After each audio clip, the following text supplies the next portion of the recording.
The studio lights glared hot over the polished floor of the round table, a nationally syndicated political panel show that rarely made headlines, until today. Karoline Leavitt sat tall and composed under the glow, her blue blazer crisp, her expression unreadable. Across from her, Representative Jasmine Crockett adjusted her mic, flipping through notes with the confidence of someone used to the spotlight. The moderator, voice neutral, began his introduction. Tonight, a special conversation about race, responsibility, and rhetoric in Washington. Joining us, Congresswoman Jasmine Crockett and former White House Press Secretary Karoline Leavitt. The camera cut to split screens. Viewers at home leaned forward. "Let's begin with this," the moderator said. "Congresswoman Crockett, last week you made headlines suggesting certain conservative voices are, quote, performers pretending to care about real America. What did you mean?" Jasmine barely hesitated. "I meant what I said. There are people out here wearing patriotism like a costume while ignoring the pain of real communities. Especially communities of color." Karoline didn't move. The moderator turned to her. "Karoline?" She smiled tightly. "I think it's hilarious that a career politician from a gated district is lecturing anyone on what real America feels." Jasmine scoffed. "Excuse me?" Karoline leaned in slightly, voice cool. "No, really. You sit in Congress protected by metal detectors and handlers, and you've got the nerve to say I don't care about Americans because I talk about border security? That's embarrassing." The studio tensed. Jasmine's smile hardened. "It's embarrassing that you think yelling about immigrants makes you a patriot." "I didn't yell," Karoline replied sharply. "And I'm not the one turning every disagreement into a race issue to dodge accountability." The moderator tried to cut in. "Ladies." Jasmine turned toward Karoline fully. "You don't know anything about what it means to live as a minority in this country." Karoline didn't flinch.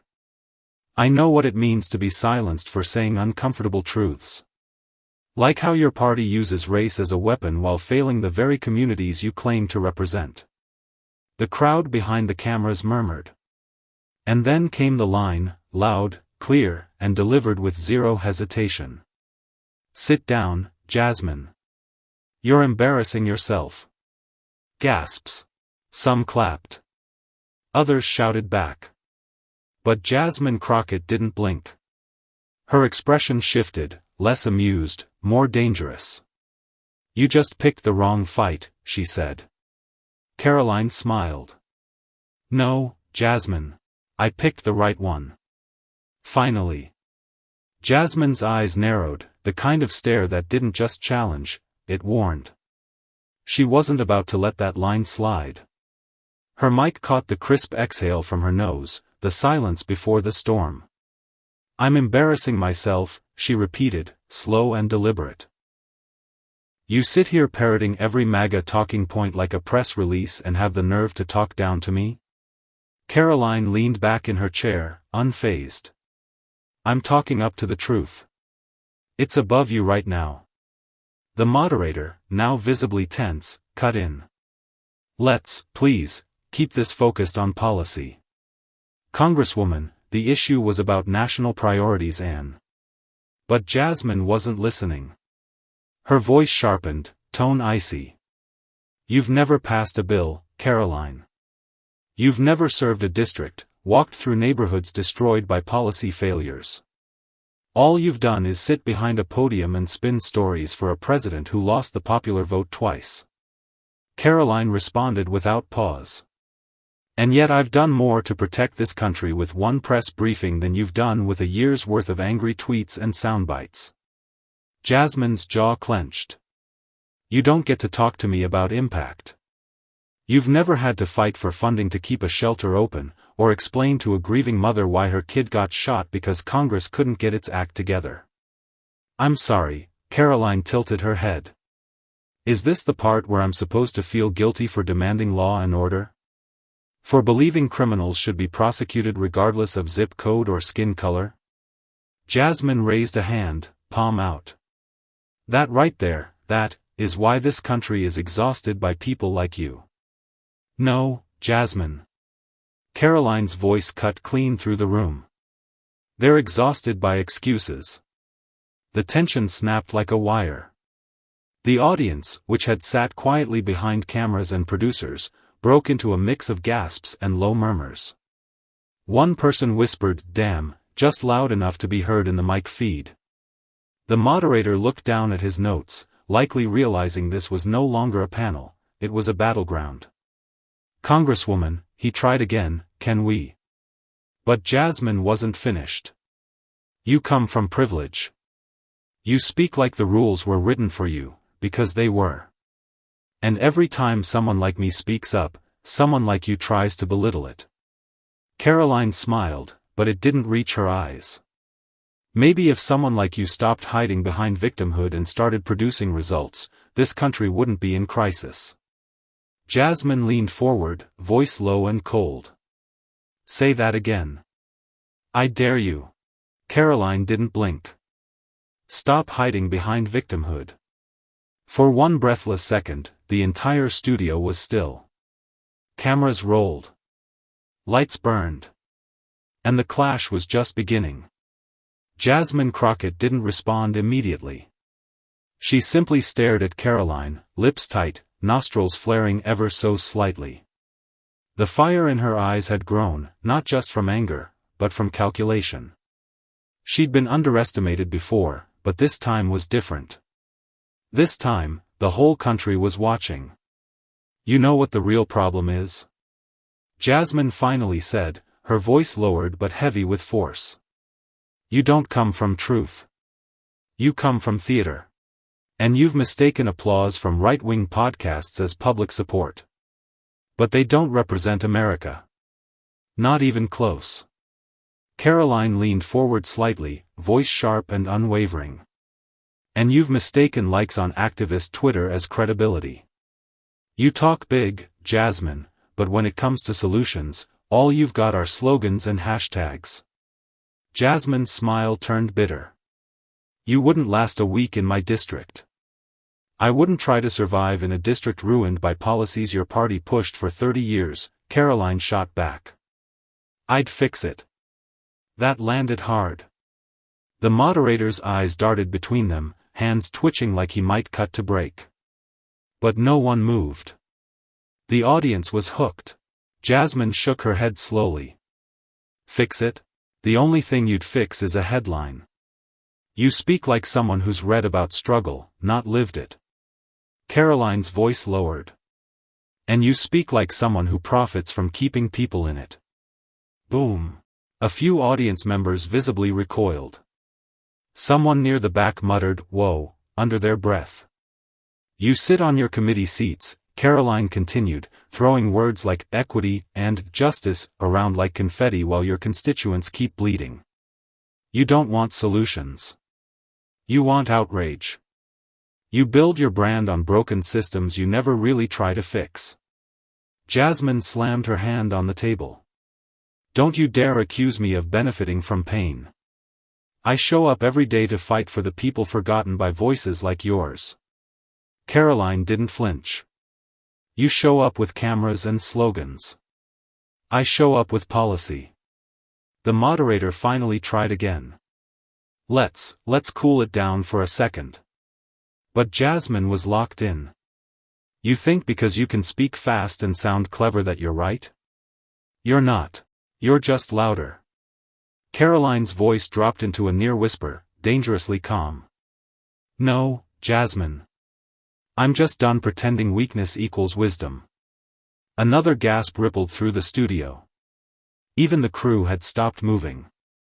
Jasmine stared at her for a long, chilling moment, then spoke, quietly, but with menace. "You just proved to America why we can't move forward. You don't want unity. You want obedience." Karoline stood up, microphone still hot. "No. I want accountability. And I'm not going to apologize for saying what most Americans are thinking but are too afraid to say." The moderator finally cut to break, face pale, voice shaky. "We'll be right back." But no one left their seat. Because this wasn't over. Not even close. The broadcast returned from break not with music or a smiling host, but with palpable tension, the kind that couldn't be masked by studio lights or commercial transitions. Viewers tuning in from across the country were already flooding social media with clips. Hashtags like hashtag Karoline vs. Jasmine and hashtag #SitDownShowdown trended within minutes. Back in the studio, both women were still seated, but neither had cooled down. The moderator, now visibly rattled, tried to reframe the conversation. Let's pivot briefly. Representative Crockett, do you believe the rhetoric we're seeing in politics today is escalating division in America? Jasmine looked directly into the camera, bypassing the moderator entirely. What's dividing America is people who wrap ignorance in patriotism and call it leadership. Karoline chuckled under her breath. Jasmine snapped her head toward her. Is something funny? Karoline didn't miss a beat. Just the irony. You accuse others of ignorance while reciting every DNC buzzword like it's gospel. The audience murmured again, some cheering, some booing. The studio was split, much like the country. Jasmine leaned forward. People like you are dangerous, Karoline. You fuel fear. You normalize cruelty. Karoline replied, voice firm, unwavering. I normalize truth. And what you call fear is often just reality you don't want to face. The moderator tried again, ladies, let's talk about solutions. What would? But Jasmine raised her hand, silencing him without words. You can dress it up however you want, she said to Karoline. But we all see it. You traffic in division and pretend it's patriotism. You don't lift people up, you step over them to get on Fox News. Karoline's smile was gone now, replaced with something sharper. And you don't build anything, Jasmine. You protest. You posture. And when the cameras go off, your district is still broken, and you're nowhere to be found. Jasmine's voice cracked with fury. How dare you? No, Karoline interrupted, standing up again, the mic picking up the slight echo of her voice bouncing through the studio. How dare you weaponize emotion while hiding from facts? How dare you act like moral authority when your record shows none? She pointed across the table. You represent a seat. I represent the millions who are tired of politicians using pain as political currency. Gasps. Cheers. Boos. The audience broke into chaos again. Jasmine stood too, both women now toe-to-toe across the panel table. The moderator was frozen, unable to intervene without being steamrolled. I've served real people, Jasmine hissed. You serve sound bites. Karoline stepped closer, voice like steel. Then why do they keep suffering under your leadership? The crowd exploded. The control room cut the mic feeds for several seconds to contain the noise, but by then the moment was immortalized, already screen recorded, clipped, and uploaded by hundreds of viewers. It was no longer a political panel. It was a cultural flashpoint. And they weren't done yet. The confrontation didn't end when the cameras pulled wide, it escalated. Phones across the audience were raised high, recording from shaky angles. Twitter, now X, was on fire. One trending clip featured Karoline's line. You represent a seat. I represent the millions. It already had 1.2 million views and counting. Back in the studio, Jasmine Crockett held her ground, both hands gripping the edge of the desk. You think this makes you powerful? She asked, her voice tight. Going viral for yelling louder than the rest? Karoline, still standing, didn't hesitate. No, I think speaking clearly when others whisper in fear makes you powerful. I won't be polite about policies that are killing this country. Jasmine barked a dry laugh. Killing this country? You mean caring for the poor? Supporting equity? Securing healthcare? Karoline crossed her arms. I mean letting criminals walk. I mean open borders, fentanyl deaths, collapsing cities, schools that prioritize politics over learning. That's the America your agenda creates. The audience erupted again, half in applause, half in outrage. Jasmine slammed her fist on the table. You blame everything on my party. But your party? Your base worships a man who told people to inject bleach. And you're calling me dangerous? Karoline didn't flinch. My base wants freedom. Your base wants censorship and state control. Don't confuse chaos with accountability. The moderator raised both hands. All right, this has moved beyond debate. But again, no one listened. Jasmine's voice trembled now, but not from weakness. From fury. You don't understand what it means to struggle. You were handed a platform, a press badge, and the privilege to fail upward. Karoline stepped around the desk, voice rising. You don't get to talk about struggle like it makes your politics sacred. Struggle doesn't justify bad policy. It demands better solutions. Jasmine stood up too. You think you're a solution? You're a soundbite with a smile. Karoline, and you're a headline with no results. The audience had fully turned into a live crowd. Security had edged closer to the set. Producers were signaling to wrap, too late. Jasmine stepped forward, voice now deep with warning. You've made your career mocking people like me. Karoline didn't step back. No. I made my career exposing people like you. Click. That line, that exact delivery, was immediately clipped and uploaded. Within 5 minutes, it had been posted with the caption. Firecracker Karoline just ended Jasmine Crockett live. Outside the studio, protesters and supporters had begun to gather. News vans lined the street. The segment wasn't over, but the nation was already reacting. And both women knew, this moment would follow them for the rest of their careers. The show officially ended, but the storm had just begun.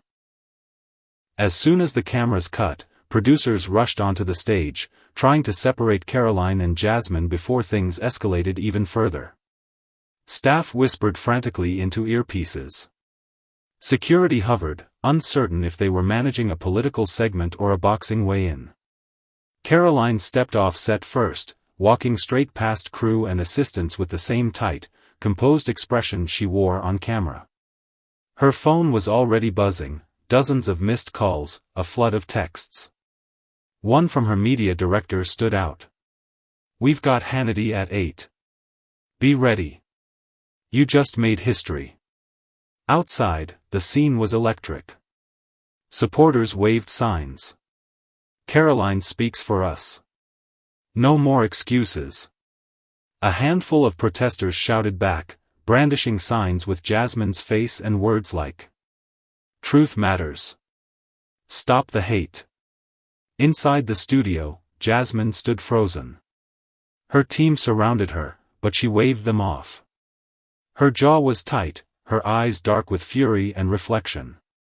She didn't regret what she said, but she knew the narrative was already slipping from her grip. Her aide leaned in. We need to control this. The clips are everywhere.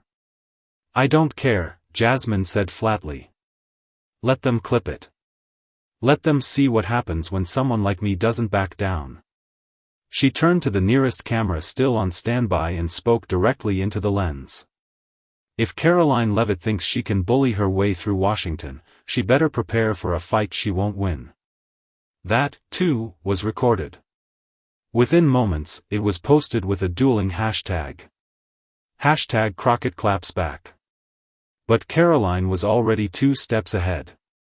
Live on Hannity that evening, she appeared calm, clear, and unapologetic.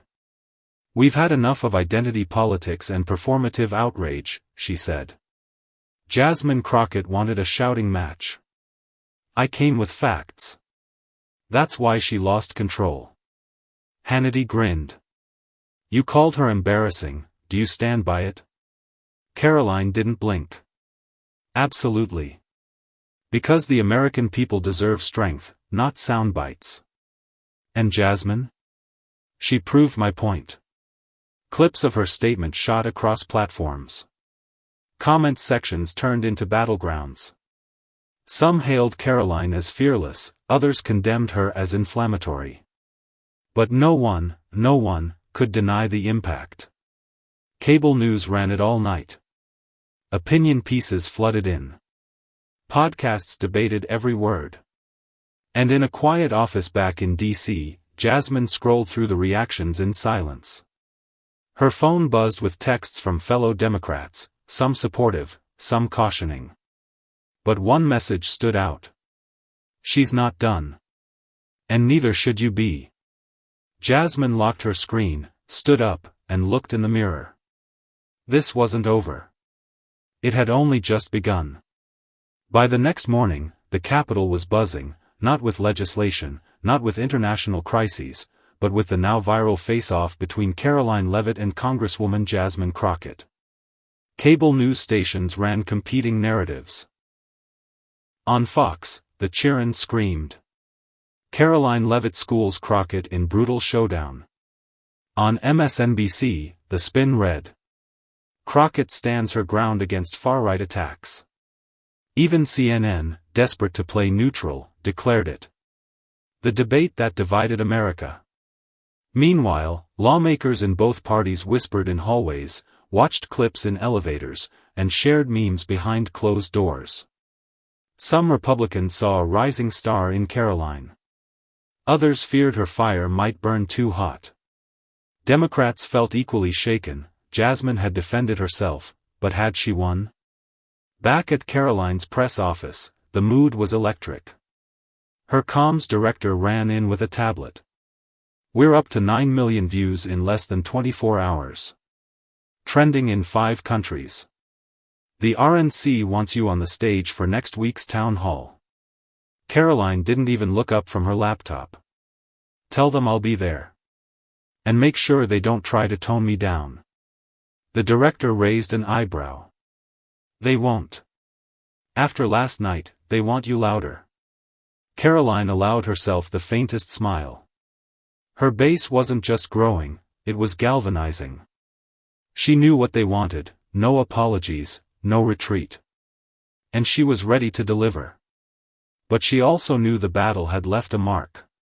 Across town, Jasmine Crockett sat quietly in her congressional office, her phone buzzing every few minutes. Campaign donors, community leaders, national pundits, they all had an opinion. Her chief of staff walked in, holding a printed email. Rachel Maddow wants you on tonight, he said. She says it's time to set the record straight. Jasmine took the paper but didn't read it. Her gaze was fixed on a muted TV screen playing last night's clip of Karoline standing up and saying, "You represent a seat. I represent the millions." She's dangerous, Jasmine muttered. Not because she's smart, but because she sounds like she's right. Her aide replied, "Then what are we going to do?" Jasmine finally looked up. "We fight smarter. We don't match her fire, we smother it." She picked up her phone and called the campaign manager. "Push the Crockett Town Hall announcement. I'm going live this Friday. No scripts. No handlers. Just me." The aide hesitated. "That's risky. So is letting her define me." That night, political TikTok, Instagram Reels, and X were flooded with side-by-side comparisons. Debates broke out in classrooms, in churches, in cafes. The divide had deepened. But one thing was clear, America wasn't just watching anymore, it was choosing sides. Friday night arrived, and the air outside the Crockett Town Hall felt like campaign season 6 months early. A long line of supporters wrapped around the auditorium, holding signs like, "Jasmine fights back. Truth over talk. We stand with Crockett." Inside, Jasmine Crockett paced the stage before the cameras rolled. No podium. No teleprompter. Just a mic and a small table with a few printed notes. She didn't plan to use them. Her staff had begged her to tone it down, to stick to policy, to look presidential. She ignored every one of those pleas. When the broadcast went live, Jasmine stared straight into the camera. "A few nights ago, I was called embarrassing. I was told to sit down. I was told that my leadership wasn't real. Well, here's my answer: I don't need your approval to stand tall. I was elected by the people.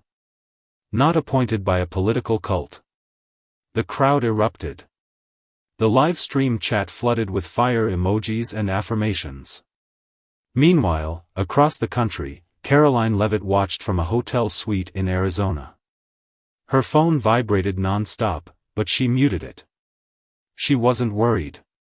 She knew Crockett's comeback would only elevate both of them. That was the game.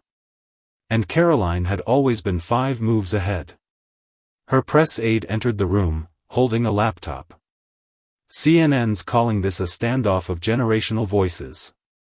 One pundit said it's like AOC versus the GOP, but even meaner. Karoline smirked. "Let them talk. The more they talk, the more I win." Back on Jasmine's live stream, she continued. "I'm not afraid of confrontation. I'm afraid of silence. The silence that follows when leaders smile for cameras and ignore broken communities. Karoline Leavitt wants to be the voice of truth. Fine. Then let's put the truth on stage and debate it. Anytime. Anywhere. Let the people decide what real leadership looks like." The challenge was out. Public, raw, and impossible to ignore. Karoline leaned forward in her chair, eyebrows raised. She wants a rematch? She stood up, pulled her phone out, and opened X. Her fingers moved fast. "Let's go. Name the time. You won't win the second round either. United States." Within seconds, the tweet exploded. Thousands of replies. Dozens of blue-check pundits weighing in. Breaking: Leavitt accepts Crockett challenge, headline trending topics across platforms. Elsewhere, Republican donors saw the spike in engagement and sent quiet signals to party officials. She's not just a firebrand. She's a contender. Meanwhile, Democratic strategists gathered in late-night Zoom calls, reassessing messaging, outreach, and their rising star's ability to stand against the new conservative lightning rod. What started as a tense exchange had evolved into something far bigger. A cultural reckoning. A generational face-off. And for both women, a defining battle they couldn't afford to lose. By Monday morning, the second debate was confirmed. Time: Thursday night. Location: Philadelphia. Broadcast: streamed live across 5 major platforms, hosted by a neutral independent media outlet desperate for relevance, and now sitting on the most anticipated political clash of the year. Headlines poured in. Fire, Round 2, Crockett vs. Leavitt, the fight for America's voice. Balance scale, truth or theater? Nation braces for political rematch. Police car light, 2 women, 2 realities, 1 stage. Campaign teams worked overtime. Volunteers printed shirts, booked venues for local watch parties, and launched fundraising ads leveraging the virality of their candidates' boldest moments. But inside those camps, the pressure was immense. At Jasmine Crockett's HQ, strategy meetings turned ruthless. No personal attacks this time, one senior advisor warned. No slamming the desk, no shouting match. People love your fire, but they need to believe you're in control. Crockett listened. Nodded. But her eyes said something different. She'd tasted the heat, and she wasn't afraid of the fire anymore. Meanwhile, Karoline's team leaned into their momentum. The messaging was sharp: no apologies. No fear. Just facts. Her new video ad opened with the moment she stood and said, "You represent a seat. I represent the millions," followed by a voiceover. In a world of excuses, one woman speaks for the forgotten. She didn't rewrite the rules. She tore them up. As debate night approached, tension across America was palpable. Online communities fractured. Liberal circles praised Jasmine's poise, her refusal to be bulldozed. Conservative spaces hailed Karoline as a warrior who dismantled the left without flinching. Some said it was just noise, performative politics for the algorithm. But others saw something different. Two women, opposite in ideology, locked in a battle not just for airtime, but for something deeper: who gets to define the soul of American leadership? In the hours before the event, both candidates prepped in silence. Karoline stood before a mirror in her dressing room, eyes sharp, cross necklace tucked neatly under her blouse. Her media coach whispered final notes. Stay cold. Stay clear. Don't let emotion win. She nodded. I don't do emotion. I do impact. On the other side of the venue, Jasmine ran her fingers across her notes, then pushed them aside. She looked up at her chief of staff. This one's not for the cameras. This is for every voice that's ever been talked over. The staffer nodded. You ready? Jasmine smiled. I've been ready. The lights dimmed. The crowd settled. And round two was about to begin. The lights hit the stage like a thunderclap. Two podiums. Two names. Two nations watching. Karoline Leavitt stood to the right, posture tall, face carved in stone. Jasmine Crockett stood to the left, eyes steady, expression unreadable. The audience didn't cheer, not yet. This wasn't entertainment anymore. This was something else. Something heavier. The moderator, carefully chosen for neutrality, welcomed the viewers, but no one was really listening. Everyone was waiting for the first shot to land. And it didn't take long. Moderator, Miss Leavitt, what would you say to critics who believe your rhetoric encourages division rather than dialogue? Karoline didn't blink. I say they're afraid of truth that doesn't come with a trigger warning. Division didn't start with me, I just refuse to pretend unity exists when policies are destroying the country. The right side of the audience roared. Jasmine smirked slightly. Moderator, Representative Crockett, your response. Jasmine stepped forward. Unity requires honesty. But it also requires heart. Karoline delivers sound bites with bite, but the people she claims to speak for? They're not pawns. They're real. And they're tired of being used as fuel for someone else's flame. The crowd erupted, louder this time. Karoline looked her opponent dead in the eyes. You want to talk heart? Then explain the heartbreak in cities destroyed by your party's policies. Jasmine didn't hesitate. You want to talk cities? Let's talk about rural towns with no hospitals, schools closing, and people dying from despair while you chase headlines. Silence. Sharp. Weighty. Even the moderator didn't interrupt. Karoline's voice dropped a register. I chase accountability. You chase applause. Jasmine stepped forward, calm but commanding. I chase justice. You chase clout. The moment hung in the air. Like two storm fronts colliding in real time. And then Jasmine said the line that would trend for days. You speak for a movement. I speak for the people that movement forgot. Karoline didn't flinch. You speak for systems. I speak for the people those systems failed. The moderator tried to interject, to move forward, but the two women ignored him. Jasmine, you call empathy weakness. Karoline, I call denial cowardice. Jasmine, you inflame fear. Karoline, you weaponize guilt. The audience could barely stay in their seats. No one noticed the moderator step back, hands off his earpiece. He knew what everyone watching already knew, this wasn't a debate anymore. It was a reckoning.